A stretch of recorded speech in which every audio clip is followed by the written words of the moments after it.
Hi, my name is Rob Tamurian, and welcome to my Discussion 3.1 Executive Code of Ethics video for the Business Ethics and Practice course for Washington State Executive MBA program.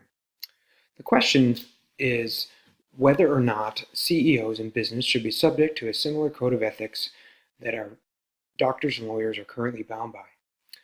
In order to really understand this question, one has to really think deeply about the scope and the purpose to raise such a question in the first place.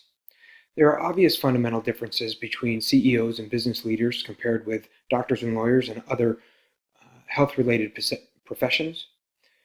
Those professions, I, wearing scrubs, surgeon by trade, I'm bound by this code of ethics and primary duty to do no harm to my patients each and every day that I go to work and step into my office or go into the operating room.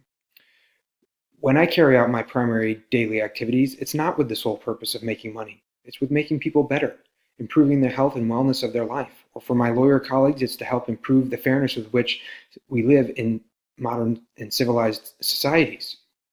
For business leaders and CEOs, they're not bound by similar criteria. Their sole purpose is to create maximal value, increase wealth for shareholders by virtue of earning higher than average returns. And if they do such a thing, they're considered to be successful regardless of their respective businesses. So when one considers whether or not a CEO should be bound by ethics, I think really the question comes down to whether or not CEOs should be expected to do what's right while they earn those higher than average returns for their shareholders.